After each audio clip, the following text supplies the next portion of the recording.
নমস্কার বন্ধুরা, কেমন আছেন সবাই? গল্প যেখানে সত্যি চ্যানেলের আরো একটি নতুন গল্পে আবারও আপনাদের সকলকে স্বাগত জানাই।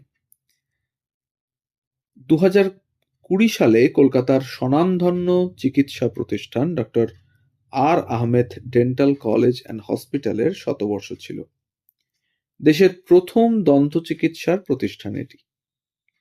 হয়তো কেউ বা জানেন বা জানেন না, যার ব্যক্তিগত উদ্যোগ এবং কঠোর পরিশ্রমে এটি প্রতিষ্ঠিত হয়েছিল, তাকে বলা হয় ভারতের আধুনিক দন্ত চিকিৎসার জনক, ডাক্তার রফিউদ্দিন আহমেদ। হ্যাঁ, পূর্ববঙ্গের বর্ধনপাড়া গ্রামে জন্ম হয়েছিল তার 1890 সালে। স্থানীয় স্কুলে ছোটবেলায় পড়াশোনা করেন, তারপর চলে যান উত্তর ভারতের আলিগড় মোহামেডান অ্যাংলো ওরিয়েন্টাল কলেজে। পাশ করেন আইএসসি। এই সময় তার বাবা মারা গেলে প্রবল অর্থকষ্টে পড়তে হয় তাদেরকে।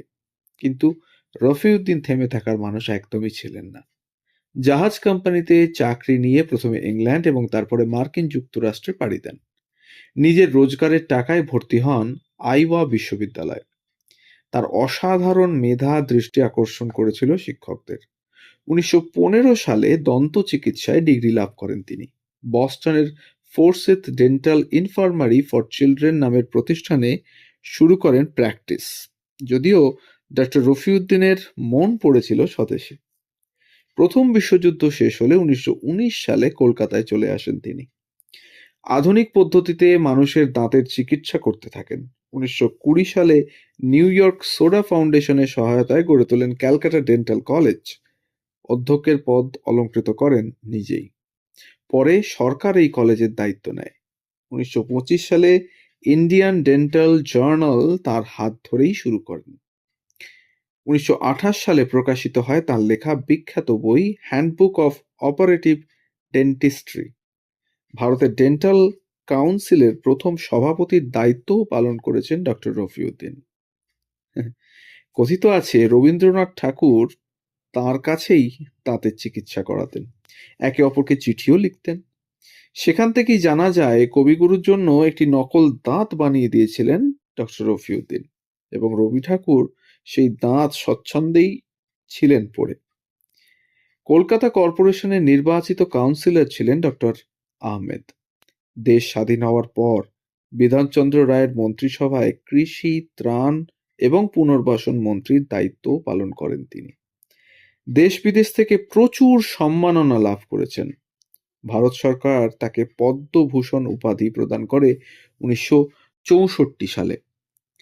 এরপর 1965 সালে ডক্টর রফিউদ্দিন আহমেদ আমাদের ছেড়ে চলে যান, অর্থাৎ মৃত্যুবরণ করেন। পার্ক সার্কাসের বারিয়াল গ্রাউন্ডে সমাহিত করা হয় তাকে। তার সম্মানে ক্যালকাটা ডেন্টাল কলেজের নাম পাল্টে রাখা হয় doctor R Ahmed dental college and hospital.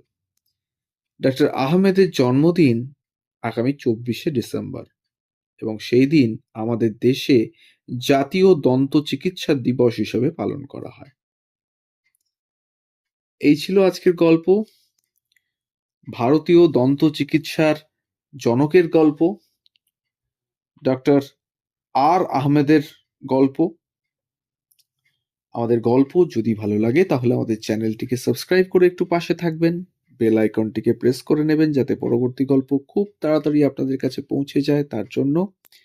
আর একটু কাছের মানুষদের সাথে শেয়ার করবেন আমাদের গল্পগুলো। একটা লাইক, একটু কমেন্ট করে জানাবেন কেমন লাগছে আমাদের গল্পগুলো। সবাই ভালো থাকুন, শুনতে থাকুন গল্প যেখানে সত্যি। ধন্যবাদ।